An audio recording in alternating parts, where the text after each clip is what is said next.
गइल बा। अरे कैसा रहन नहीं आरे लगलू हो। अच्छा ही बतावा तू कबला सुधरबा। तू कहल का चाह तू कहा ना। तो सुना हमार बात। सुनावत। दिनों रात रहता रका तू हमरा फेरा में।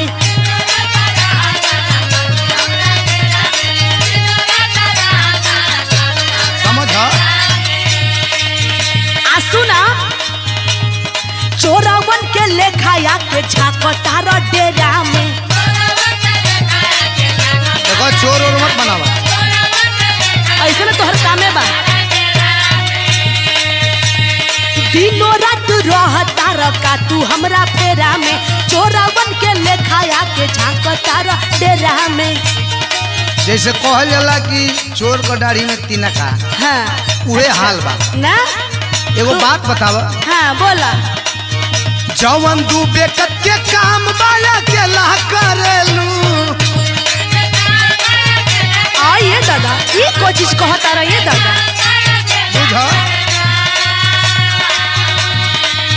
जवन दू बेकत के काम बाया के ला करेलू। हाँ। बिना मरदा के परदा में खेला करेलू।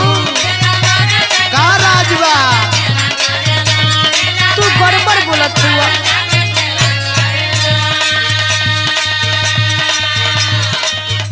सुना इहे कुल कहल जाला। अरे जवन राजबा बता दो।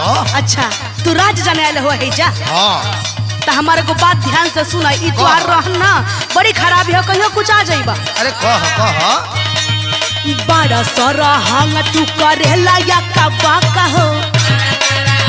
मने अब सरहंग माने हम हइये हुआ।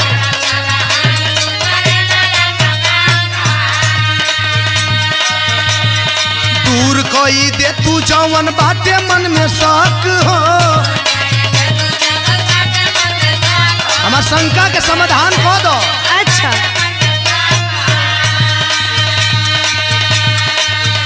तो सुन ला। अपन आदत के सुधार ला। हाँ छोट और बड़ के लिहाज कर टना की। एमन लिहाज के का बात बा हो।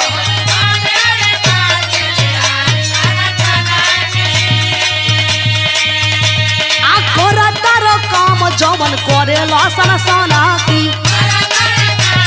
अब सन की पागल बने बुगारी दे तनी का हम। पिटाईबा अब तू पिटाईबा।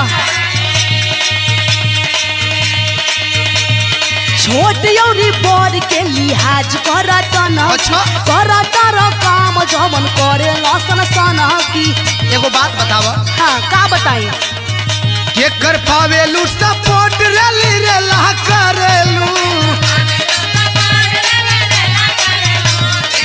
बोला बोला बताओ कहीं तो है।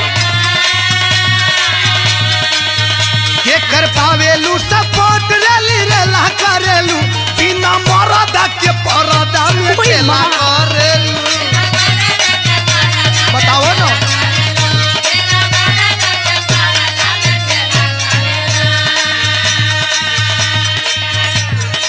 सुना जोन हमसे ही पूछा तारा ना। हाँ अगर दोसर कोई से पूछबा तो मार के चमुआ उखाड़ ली हंस। अरे अरे अरे इतना के कर चमड़ी में दमड़ी भइल हो। हाँ तो इहे कुल पूछल जाला। कबार रे तुरा। सुना सुनावा। कर सुधार तनी अपना रहन चाल में। मने बिगड़ाइल भइल बानी का। बिगड़ गइल हो बिगड़ गइल हवा। सुना बुझ गईनी। जैसे कुल हवा घूमेला वैसे ही घुमत हुआ तू बिगड़ गइल हुआ। बिगड़ल नहीं बुझ गईनी कुल बतिए हम। हाँ, सुना का लागता जरूर कुछो काला बाटे दाल में।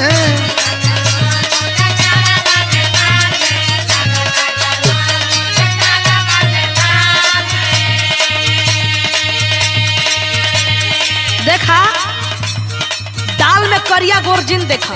तब का देखी हो। हाँ सुना बढ़ बढ़ के बोला बापी गौरी जाई बतिया।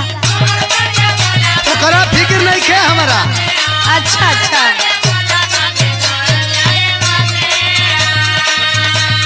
लागता कि तोहारो मराई गइल मोतिया। छाती नहीं खे मराई पोल खुली।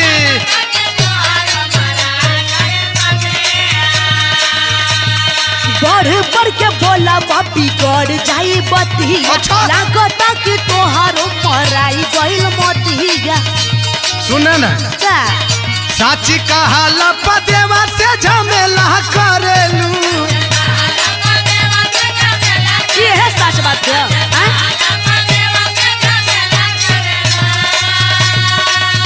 साची कहाला पदेवा से झमेला करेलू। हाँ। बिना मरदा के परदा में खेला करेलू। नहीं चुबई बा। बताओ